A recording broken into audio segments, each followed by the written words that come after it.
menyampaikan pengantar, nanti mungkin ada tanya jawab dari para pihak. Dipersilakan.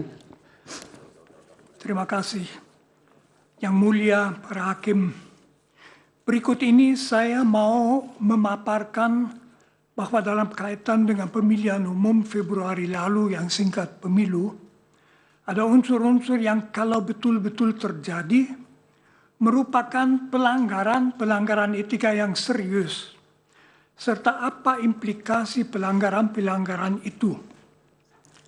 Sebelumnya izinkan saya mengajukan 7 catatan tentang etika.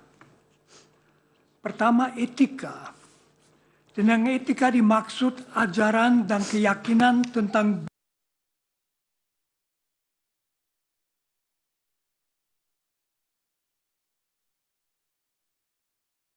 membedakan manusia dari binatang.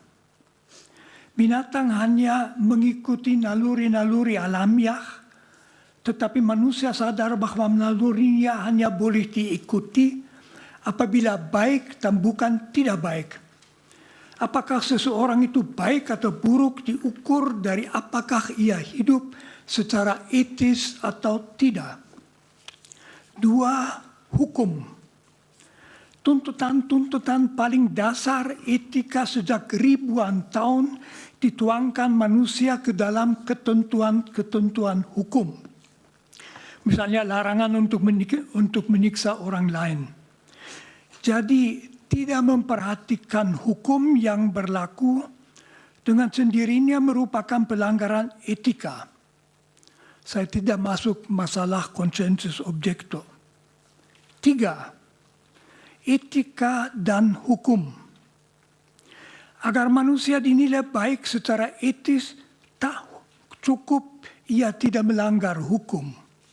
Etika menuntut lebih, yaitu agar manusia selalu juga apabila tidak ada ketentuan hukum, harus berbaik hati, jujur, caring, bersedia memaafkan, adil, bertanggung jawab, dan seterusnya. 4. Etika dan penguasa. Apalagi itu berlaku bagi seorang penguasa, misalnya seorang presiden. Tak cukup asal ia tidak melanggar hukum. Dari seorang presiden dituntut lebih. Presiden begitu berkuasa, ia bisa memberi perintah menentukan keselamatan dan kegagalan hidup dan mati seseorang. Agar kita mempercayakan diri ke tangan orang yang begitu berkuasa, agar kita merasa aman dengan dia, seorang presiden harus membuktikan diri sebagai orang yang baik, berwawasan kebangsaan, bijaksana, jujur, adil. Dari seorang penguasa tertinggi harus dituntut standar etika yang tinggi. 5. Etika dan presiden. Presiden adalah penguasa atas seluruh masyarakat. Oleh karena itu ada hal yang khusus yang dituntut daripadanya dari sudut etika. Pertama, ia harus menunjukkan kesadaran bahwa yang menjadi tanggung jawabnya adalah keselamatan seluruh bangsa. Segala kesan bahwa ia misalnya memakai kekuasaannya demi keuntungannya sendiri atau demi keuntungan keluarganya adalah fatal. Maka seorang presiden harus menjadi milik semua, bukan hanya misalnya milik mereka yang memilihnya. Kalaupun ia misalnya berasal dari satu partai, begitu ia menjadi presiden, segenap tindakannya harus demi keselamatan semua. Memakai kekuasaan untuk menguntungkan pihak-pihak tertentu membuat presiden menjadi mirip dengan pimpinan organisasi mafia. Di sini dapat diingatkan bahwa wawasan etis Presiden Indonesia dirumuskan dengan bagus dalam pembukaan Undang-Undang Dasar 1945. 6. Etika dan pemilu. Yang sekurang-kurangnya dituntut dari sudut dari suatu pemilu secara etis, tentu juga secara hukum, adalah agar seluruh prosesnya, persiapannya, pelaksanaannya, serta pemastian hasilnya menjamin bahwa setiap warga dapat memilih apa yang mau dipilihnya, serta bahwa hasil pemilu memang persis apa yang dipilih oleh para pemilihnya sendiri. 7. Kegawatan pelanggaran etika. Filosof Immanuel Kant memperlihatkan bahwa masyarakat akan menaati pemerintah dengan senang apabila pemerintah bertindak atas dasar hukum yang berlaku dan hukum yang berlaku adalah adil dan bijaksana. Apabila penguasa bertindak tidak atas dasar hukum dan tidak demi kepentingan seluruh masyarakat, melainkan memakai kuasanya untuk menguntungkan kelompok, kawan, keluarganya sendiri, motivasi masyarakat untuk menaati hukum akan hilang. Akibatnya hidup dalam masyarakat tidak lagi aman. Negara hukum akan merosot menjadi negara kekuasaan dan mirip dengan wilayah kekuasaan sebuah mafia.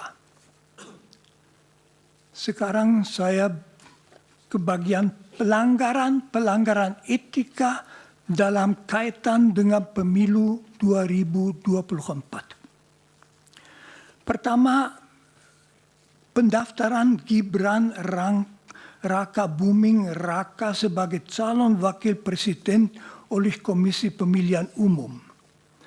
Pendaftaran saudara Gibran sebagai cawapres oleh Dewan Kehormatan Penyelenggaraan Pemilu dinilai pelanggaran etika berat. Karena pendaftaran itu dilakukan meskipun Majelis Kehormatan Mahkamah Konstitusi menetapkan keputusan Mahkamah Konstitusi yang memungkinkannya sebagai pelanggaran etika yang berat. Sudah jelas, mendasarkan diri pada suatu keputusan yang diambil dengan pelanggaran etika yang berat merupakan pelanggaran etika berat sendiri. Penetapan seseorang sebagai calon wakil presiden yang dimungkinkan secara hukum hanya dengan suatu pelanggaran etika berat juga merupakan pelanggaran etika berat. 2. Keberpihakan presiden dan misuse of power. Presiden boleh saja memberitahu bahwa ia mengharapkan salah satu calon menang. Tetapi begitu ia memakai kedudukannya, kekuasaannya untuk memberi petunjuk pada ASN, polisi militer, dan lain-lain untuk mendukung salah satu paslon, serta memakai kas negara untuk membiayai perjalanan-perjalanan dalam rangka memberi dukungan kepada paslon itu, ia secara berat melanggar tuntutan etika bahwa ia tanpa membeda-bedakan adalah presiden semua warga negara termasuk semua politisi. 3. Nepotisme. Kalau seorang presiden memakai kekuasaan yang diberikan kepadanya oleh bangsanya untuk menguntungkan keluarganya sendiri, itu amat memalukan. Karena membuktikan bahwa ia tidak mempunyai wawasan seorang presiden, hidupku 100% demi rakyatku, melainkan hanya memikirkan diri sendiri dan keluarganya. 4. Pembagian bantuan sosial. Bansos bukan milik presiden, melainkan milik bangsa Indonesia yang pembagiannya menjadi tanggung jawab kementerian yang bersangkutan dan ada aturan pembagiannya. Kalau presiden berdasarkan kekuasaannya begitu saja mengambil bansos untuk dibagi-bagi dalam rangka kampanye paslon yang mau dimenangkannya, maka itu mirip dengan seorang karyawan yang diam-diam mengambil uang tunai dari kas toko. Jadi itu pencurian, ya pelanggaran etika. Itu juga tanda bahwa ia sudah kehilangan wawasan etika dasarnya tentang jabatan sebagai presiden, yaitu bahwa kekuasaan yang ia miliki bukan untuk melayani diri sendiri, melainkan melayani seluruh masyarakat.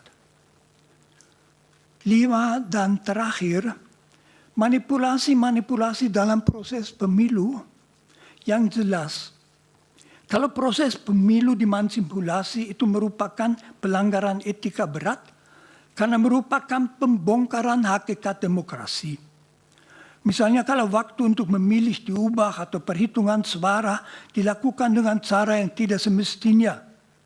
Praktek semacam itu memungkinkan kecurangan terjadi yang sama dengan sabotase pemilihan rakyat, jadi suatu pelanggaran etika yang berat. Terima kasih. Terima kasih, Pak Romo.